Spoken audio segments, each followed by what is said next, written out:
কামদুনি ছোট্ট ঘটনা, বারাসাত শরীর থাকলে যেমন সর্দি কাশি জ্বর জারি হয়, একটু আধটু রেপ টেপ তো হয়।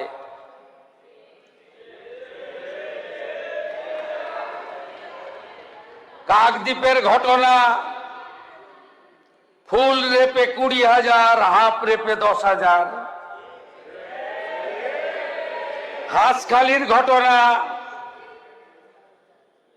মেয়েটা অন্তঃসত্ত্বা ছিল। ময়নাগুড়ির ঘটনা, লাভ অ্যাফেয়ার্স। আরজি কর,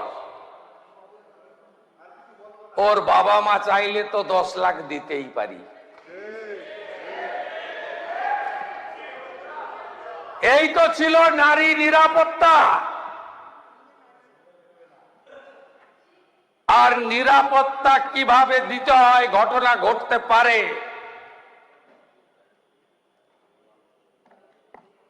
ঘটনা ঘটলে তাকে কিভাবে মোকাবিলা করতে হয়, বারুইপুরের একরত্তি ছোট্ট মেয়ে প্রমাণ করে দিয়েছে এই সরকার। যত স্তরে পুলিশের সঙ্গে আমার মিটিং হয়, সব জায়গায় আমার একটা কথা থাকে, আমরা কেউ ভারত পিতা বলি না, ভারত মাতা বলি। কোন মহিলা কন্যার উপরে কিছু ঘটলে কারোর নির্দেশের জন্য অপেক্ষা করবেন না, যাই করতে চান করে দেবেন। আপনাকে ঢাল হিসেবে প্রোটেক্ট করবে রাজ্যের মুখ্যমন্ত্রী।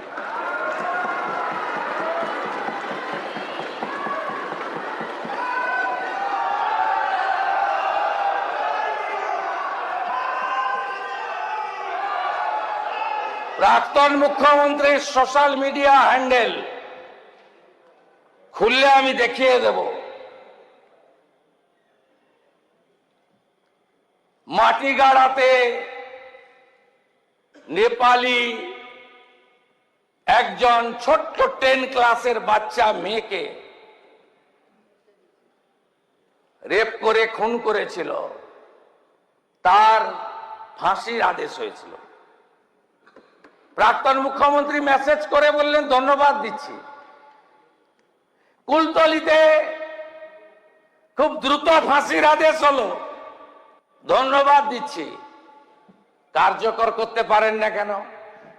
হ্যাঁ, লম্বা প্রসেস, বাড়ির লোক হাইকোর্টে যায়, হাইকোর্ট থেকে সুপ্রিম কোর্টে যেতে পারে, সুপ্রিম কোর্ট থেকে রাষ্ট্রপতির কাছেও যেতে পারে।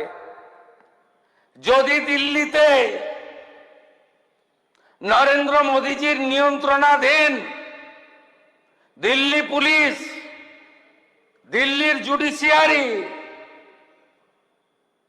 ভারত সরকারের লয়াররা নির্ভয়ার ক্ষেত্রে 4 জনের চূড়ান্ত শাস্তি কার্যকর করতে পারে, তাহলে আমাদের রাজ্যে মাটিগাড়া, কুলতলি সহ 18টি পানিশমেন্ট কেন কার্যকর আপনারা করতে পারেননি? কোনো মনিটরিং নেই। যখন এলো মিডিয়াতে, ভাষণ দিয়ে তু খিচ মেরি ফটো, ব্যাস। এই করতে করতে রাজ্যটাকে রসাতলে দিয়েছেন। আমরা কি করছি শুধু দেখতে থাকুন। আমি আবারও বলে গেলাম, নারী নির্যাতন, সে মলেস্টেশন হোক, রেপ, গ্যাংরেপ হোক, অথবা পস্কোর আন্ডারে কোনো শিশু অত্যাচার হোক, এই সরকার আইনের মধ্য দিয়ে কত দূর যেতে পারে শুধু দেখতে থাকুন।